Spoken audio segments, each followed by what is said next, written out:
नमस्कार दोस्तों, मेरा नाम डॉक्टर योगेश काजे है। मैं consultant urologist, enterologist, kidney transplant surgeon Sahyadri hospital Pune में कार्यरत हूँ। तो आज जो हम विषय डिस्कस करने जा रहे हैं दोस्तों, ये एक बहुत कॉमन समस्या है, वेरिकोसील। सबसे पहले जानेंगे वेरिकोसील होता क्या है। पुरुष लोगों की जो अंडाशय है, जिसे हम इंग्लिश में बॉल्स कहते हैं या फिर हिंदी में जिसे गोटी कहा जाता है, उस अंडाशय को दो वेन्स सप्लाई करती है। एक जो शुद्ध रक्त कैरी करती है टेस्टिस की तरफ, जिसे आर्टरी कहते हैं, और टेस्टिस से अशुद्ध रक्त बॉडी की तरफ जो कैरी करती है उसे वेन्स कहती है। तो जनरली आर्टरी ये 1 या 2 संख्या में हो सकती है, और जनरली वेन्स होती है वो 4 से 6 संख्या में हो सकती है।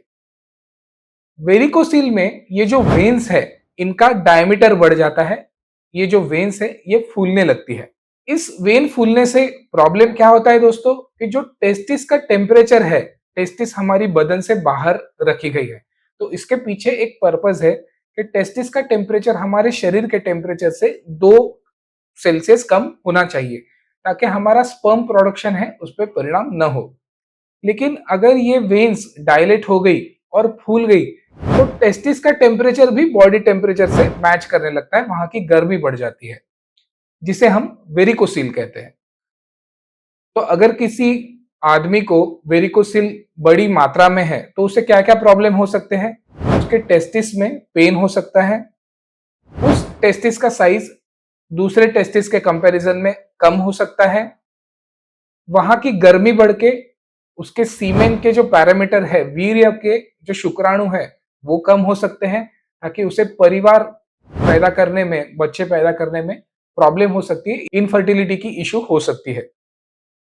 अगर टेस्टिस का टेम्परेचर बहुत ज्यादा बढ़ गया है, तो टेस्टोस्टेरॉन हार्मोन भी कम हो सकता है, और उस पुरुष को फिर संबंध की इच्छा कम होना या फिर उसका सेक्सुअल परफॉर्मेंस हैम्पर हो सकता है। तो ये थी वेरिकोसील की होने वाली परिणाम। अगर आपको लग रहा है कि आपके टेस्टिस में सूजन है, तो आप आपके नियर बाय यूरोलॉजिस्ट को दिखाइए। वो एक फिजिकल एग्जामिनेशन करेंगे। फिजिकल एग्जामिनेशन पे वेरिकोसील के कुछ ग्रेड्स होते हैं, वो आपको एक अल्ट्रासाउंड चेकअप के लिए भेजेंगे, जिसमें आपका वेरिकोसील का निदान परफेक्टली हो सकता है। अगर चाहे तो वो आपको सीमेन की रिपोर्ट भी बनाने को बोलेंगे। तो ये सारे टेस्ट करने के बाद अगर जरूरत है, तो आपको आपके यूरोलॉजिस्ट वेरिकोसील का सर्जरी बताएंगे। ऐसा जरूरी नहीं है दोस्तों कि हर वेरिकोसील का ऑपरेशन किया जाए।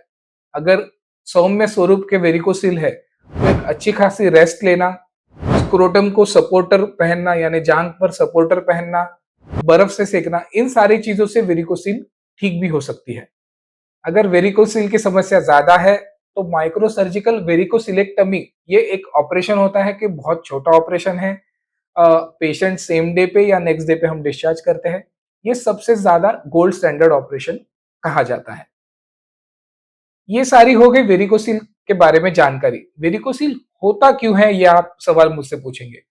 तो वेरिकोसील काफी ज्यादा देर तक खड़े रहने के कारण, काफी ज्यादा बाइक चलाने के कारण, काफी ज्यादा वजन उठाने के कारण, काफी ज्यादा बैठने के कारण हो सकता है। तो दोस्तों, अगर आपको लग रहा है कि आप वेरिकोसील समस्या से परेशान हैं, तो नियर बाय यूरोलॉजिस्ट से कंसल्ट कीजिए। अगर इस वीडियो से आपको उपयुक्त जानकारी मिली है, तो ये वीडियो ज्यादा से ज्यादा लोगों के साथ शेयर कीजिए। हमारे चैनल को सब्सक्राइब कीजिए। अगर आपके कोई प्रश्न है, तो नीचे दिखे गए कमेंट बॉक्स में आपका प्रश्न डालिए, हमारी टीम आपको जरूर कांटेक्ट करेगी। धन्यवाद।